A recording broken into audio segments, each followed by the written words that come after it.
This is a technological showcase set in the world of The Witcher 4. What you just saw and are going to see now is running on a standard PlayStation 5 at 60 FPS with ray tracing.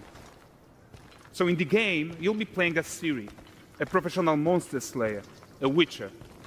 She explores the world and hunts down monsters for coin. The region we are in is called Kovir, and you'll get to explore it in the game. Right now, Ciri is investigating a monster, and after gathering new clues, she is heading back to a nearby village.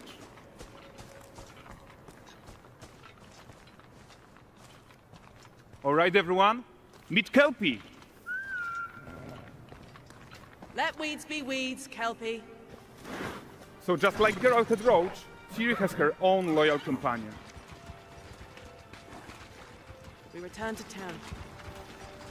These two characters need to feel like one. Since you're gonna explore the world on horseback, riding needs to feel seamless, natural, and just fun. Yeah, and to support that, we're introducing multi-character motion matching in Unreal. So Ciri and Kelpie, they're perfectly synchronized when mounting from any angle and speed. And we also support root motion movement on Kelpie, so controlling her feels realistic and grounded. And there are also some really nice improvements to our Unreal Chaos Flesh Solver and these machine-learned deformations. So you've got realistic muscles moving and stretching under Kelpie's skin without compromising the performance there.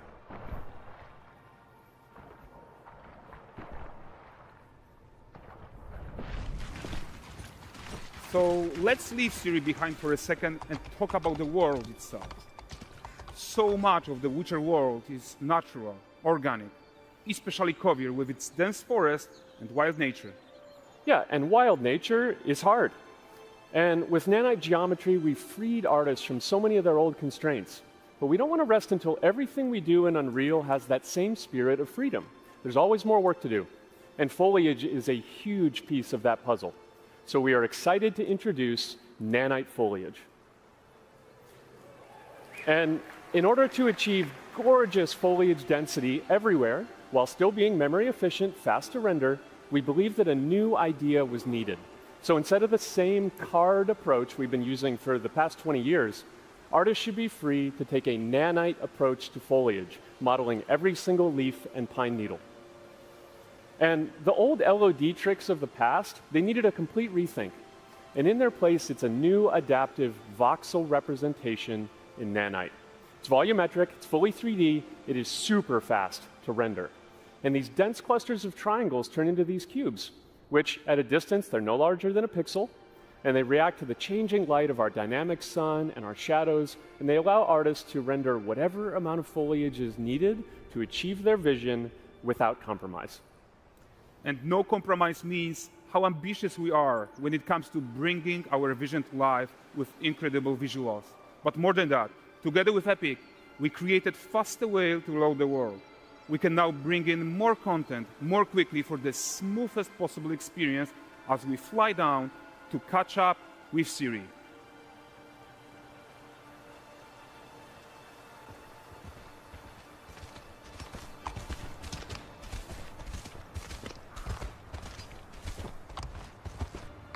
Welcome to Valdrest.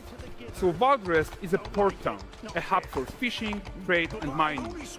It's one of those places where you can meet shady characters or overhear gossip from other lands. It's also where Ciri took on her current contract. High-tech, let's leave Kelpie here and explore the marketplace and food.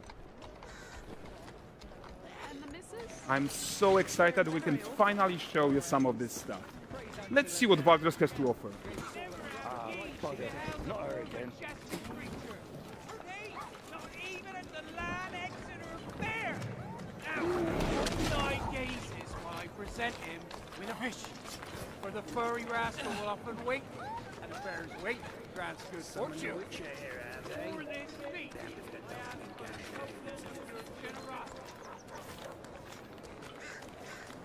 Pardon. Guys, notice how responsive the world is.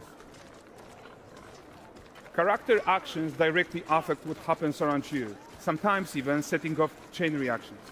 Everything is working together.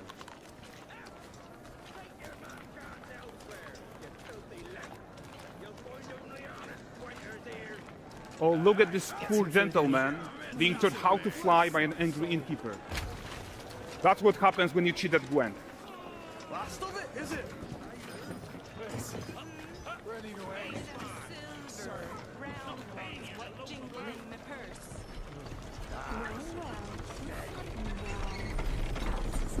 Okay, so this is the guy who gave the series quest his own. Like you probably suspect, he has his own agenda in all of this.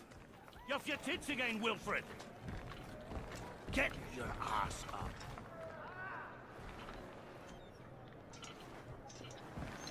A typical day's toil. Who in? Witcheress. What news of my wagons? No eternity is taking that damn salt to arrive. I found them. And, well, suffice to say, they'll not reach you.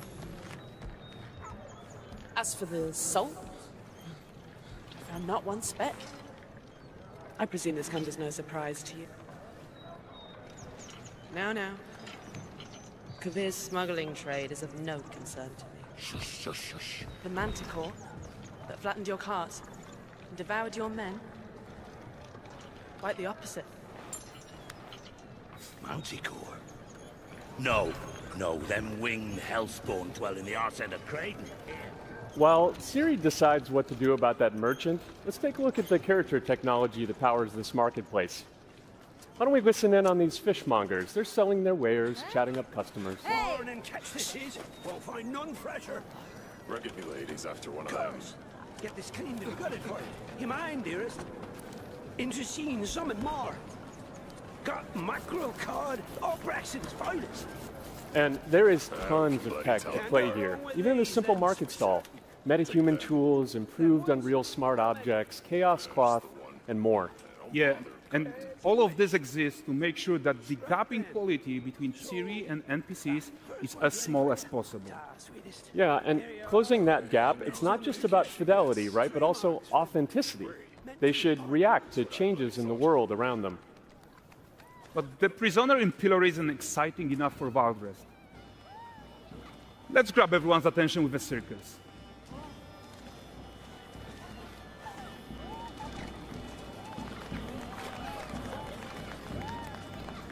But the great performance deserves a huge crowd though.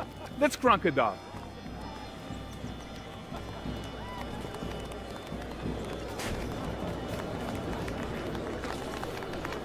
So you are seeing tons of optimizations here to many of Unreal systems, including an entirely new Unreal animation framework, allowing us to fit easily in our 60 FPS budget, not just in rendering, but also with room to spare on the game thread. Over 300 animated skeletal mesh agents all going about their business. And the whole point is to leave breathing room for developers like you to introduce the gameplay and the systems that your players expect, empowering you to make your worlds come to life without Unreal standing in your way. You are right, and that's the open world RPG that we're making. But before we wrap up, how about one final check-in with Siri?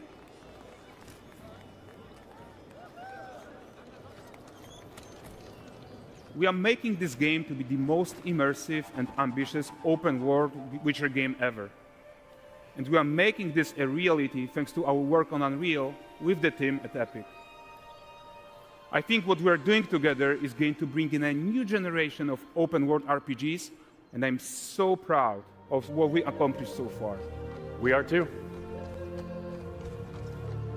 So we're almost done, but before we go, here's a small gift for all Witcher fans.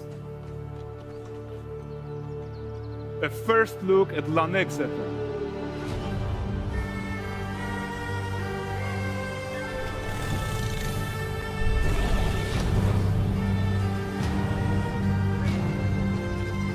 Onward, Kelpie. We've worked.